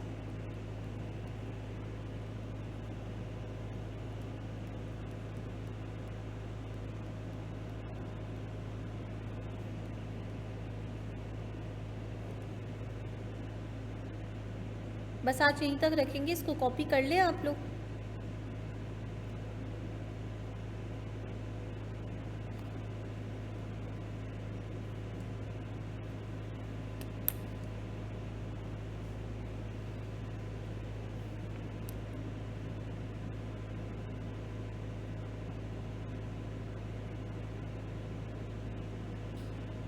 डन, ठीक है। तो यहाँ तक हमारा जो डिमांड साइड है वो कंप्लीट हो गई है। जस्ट प्रैक्टिकल इंपॉर्टेंस रह गई है, वो मैं इंशाल्लाह फिर नेक्स्ट क्लास में ही करवा दूँगी आप लोगों को, तो छोटी सी इतनी इंपॉर्टेंट नहीं है। और फिर मैं अभी एडमिन से बात करके देखती हूँ। हम अपनी छोटी क्लास कोशिश करेंगे कि थोड़ा सा कंटिन्यू रहे जब तक एटलीस्ट चैप्टर 2 एंड नहीं हो जाता। तो ऐसा भी हो सकता है कि मैं आपकी जैसे 1 घंटे की क्लास ये वाली रखवाऊँ जिसमें मैं चैप्टर 2 आपको साथ साथ लेकर चलूँ, और उसके बाद आपकी एक क्लास जो है वो मर्ज क्लास हो मैक्रो की, ठीक है ना। तो कोई बर्डन आप पे नहीं डालूंगी मैं। ऐसा नहीं होगा कि भाई आप लोगों को यार हम क्या इकोनॉमिक्स ही पढ़े जा रहे हैं, नहीं, बहुत लेंथी क्लास नहीं होगी। लेकिन अभी चैप्टर 2 स्पेशली साथ साथ एंड करना ज़रूरी है क्योंकि इसमें ग्राफ की बेसिक नॉलेज है, ठीक है ना। और मैक्रो का जब हम पहला चैप्टर अभी पढ़ेंगे ना, चैप्टर 5, उसमें कोई ग्राफ ही नहीं है, तो आपको कोई टेंशन ही नहीं होगी। वो कम्प्लीटली ऐसा कॉन्सेप्ट है जो कि जिसने इकोनॉमिक्स पढ़ी नहीं है वो मैक्रो से स्टार्ट ले सकता है, उसको कोई प्रॉब्लम नहीं होगी, ठीक है ना। तो इसलिए जब मैं उनको करवा रही हूँ तो आप लोगों को भी साथ साथ ही कवर हो जाएगा, बजाय इसके कि आप लोगों को अलग करवाऊँ उनको अलग करवाऊँ, तो एक ही क्लास में हमारा मर्ज हो जाएगा। ये मैं साथ साथ आहिस्ता आहिस्ता, ठीक है ना, कि आपको ज़्यादा बर्डन भी फील ना हो थोड़ा। अब क्योंकि हमने डिमांड साइड कवर कर ली ना, supply side as it is ऐसी है। सप्लाई की definition, determinant, law of supply, उसका ग्राफ, उसका शेड्यूल, आपको लगेगा कि बस आसान सा कॉन्सेप्ट है, कोई इतना मुश्किल नहीं है, ठीक है ना। लेकिन आज जो मैंने शिफ्टिंग करवाई है आप लोगों को, मूवमेंट और शिफ्टिंग, उसको अच्छे से कल की क्लास में रिवाइज करके आइएगा। मैं 1-2 क्वेश्चंस पहले आप लोगों से पूछूंगी MCQs से, ताकि आप देख सकूं कि आप लोगों को ये कॉन्सेप्ट कितना अच्छा क्लियर हो गया है। उसके बाद फिर हम अपनी सप्लाई साइड स्टार्ट करेंगे, ठीक है जी। कोई क्वेश्चन तो नहीं है, कुछ पूछना तो नहीं है। और ये जो आज हमने कॉपी करा है इसको मैं आप लोगों को ग्रुप में भी भेज देती हूँ, ताकि इसमें से अगर आप लोगों ने कुछ नोट डाउन करना हो तो वो आप लोग कर लें। जी मैं इंशाल्लाह भेज दूँगी। असल में उसके आंसर कीज़ में 1-2 मिस्टेक्स थी, तो वो मुझे थोड़ा सा ठीक करनी थी। वो मैं इंशाल्लाह आज उसको जो है वो एडिट करके इंशाल्लाह आपको सेंड करती हूँ।